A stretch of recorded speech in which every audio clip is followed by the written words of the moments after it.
अब चलते हैं अपने अगले बुर्ज की तरफ, जो कि है बुर्ज असद। और आपको बयान करेंगे कि इनका 11 से 20 अप्रैल का ये अशरा इल्म नजूम की रोशनी में क्या कुछ बयान करने जा रहा है।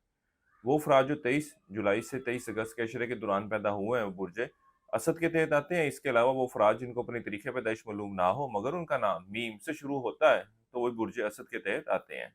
वो बुर्ज असद वाले अफराद जो बिरून मुल्क जाने के ख्वाहिशमंद हैं, इनके लिए इस अशरे का वक़्त ख़ासा मस्बत सूरत-हाल की निशानदेही कर रहा है। इनको चाहिए कि बिरून मुल्क सफ़र के हवाले से ज़रूर कोशिश करें। अल्लाह के फ़ज़ल व करम से बेहतर नताइज का हसूल मिलता हुआ नज़र आ रहा है। ख़ास तौर पर वो अफ़राद जो डॉक्यूमेंटेशन के हवाले से नाकामी का शिकार थे या इस हवाले से कोई ना कोई मुश्किलात इनको आ रही थी, इनको भी चाहिए कि इस अशरे के दरमियानी और आखिरी अय्याम में ज़रूर कोशिश करें। अल्लाह के फ़ज़ल व करम से बेहतर नताइज का हसूल होता हुआ नज़र आ रहा है। इसके अलावा वो तालिब इल्म जो तलीम के हसूल के लिए बिरून मुल्क जाने के ख्वाहिशमंद हैं, इनके लिए भी ये वक़्त ख़ासी मस्बत सूरत-हाल की निशानदेही कर रहा है। इनको चाहिए कि इस वक़्त को ज़ाया मत होने दें।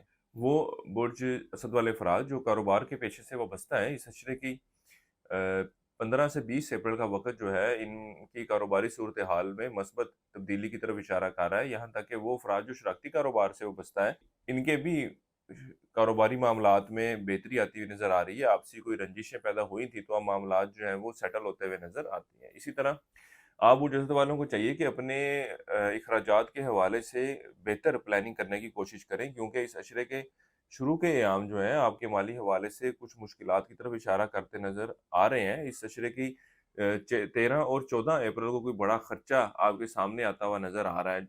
इसलिए आप बुज़दिल वालों को चाहिए कि अपने अखराजात के हवाले से इस अशरे के दौरान अच्छे तरीके से मैनेजमेंट करें। मतलब यहाँ पे कहने का ये है कि अपने गैर ज़रूरी अखराजात को किस तरह से काबू किया जा सकता है, किस तरीके से काम किया जा सकता है, इसके बारे में सोचें और अमली इक़दामात करें। कुछ हार्ड स्टेप्स तो आपको लेने पड़ेंगे, अगर नहीं ले तो आप अपने लिए मुश्किलात की वजह बनेंगे। वो अफ़राद जो कानूनी मामलात या कानूनी मसाइल का शिकार हैं, इनके भी इन मामलात के हवाले से मस्बत तब्दीली देखने में आएगी। मामलात जो हैं वो इनके हक में जाते हुए नज़र आते हैं। इसी तरह वो अफ़राद जिन्होंने किसी शख्स को उधार रकम या कर्ज़ वग़ैरह दे रखा था, तो इस अशरे की दरमियानी और आखिरी अय्याम में वापसी का मुतालबा करें, वो चीज़, वो अशिया आपको वापस मिलती हुई नज़र आती है। वो अफ़राद जो मुस्तकिल बीमारी का शिकार हैं, इस अशरे के शुरू के 4 अय्याम इनकी सेहत में ऊँच-नीच के साथ कुछ ख़राबी की तरफ इशारा तो करेंगे, लेकिन अल्लाह के फ़ज़ल व करम से इस अशरे के दरमियानी और आखिरी अय्याम का वक़्त जो है, वो आपकी सेहत में बेहतरी की तरफ इशारा कर रहा है। इसी तरह ही वो अफ़राद जो विरासती मामलात के हवाले से परेशान हैं, इनको भी मेरा यही मशवरा है कि इस अशरे के दरमियानी और आखिरी अय्याम में इन मामलात को हल करने के लिए ज़रूर कोशिश करें, मस्बत नताइज की उम्मीद की जा सकती है। वो अफ़राद जो औलाद के ख्वाहिशमंद हैं, इस अशरे के वक़्त के दौरान इन मामलात के हवाले से कोई बेहतर और स्ट्रॉन्ग सूरत-हाल नज़र नहीं आ रही। ख़ास तौर पर वो अफ़राद जो इन मामलात के हवाले से काफ़ी अरसे से परेशान हैं और कोई मस्बत वक़्त की तलाश में मस्बत सूरत-हाल की ख्वाहिश रखते हैं। अल्लाह ताला से दुआ है कि अल्लाह ताला आपके मामलात में आसानियाँ पैदा फ़रमाए, बेहतरी फ़रमाए, लेकिन फ़िल वक़्त जो काकवी सूरत-हाल है, उसके हवाले से बात की जाए तो इन मामलात के हवाले से कोई मस्बत सूरत-हाल की निशानदेही नहीं हो रही। वो अफ़राद जो ज़िंदगी के किसी भी मामले के हवाले से ज़ाती मुशावरा चाहते हो, हमारे स्क्रीन पर दिए गए नंबर पर राब्ता कर सकते हैं। इंशाअल्लाह ताला आपकी एस्ट्रोलॉजिकली, स्पिरिचुअली, जियोलॉजिकली एक बेहतर रहनुमाई कर दी जाएगी।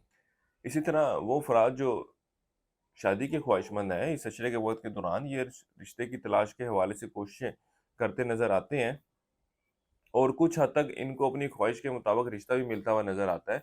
इनको बेहतर मशवरा ये है कि इन मामलात के हवाले से बहुत ज़्यादा सख्तियाँ इख्तियार ना करें और अपनी उम्र का और दीगर मामलात का भी ख़्याल अपने ज़हन में रख के एक बेहतर रिश्ते का इंतख़ाब करें। अल्लाह ताला आपके मामलात में बेहतरी फ़रमाए।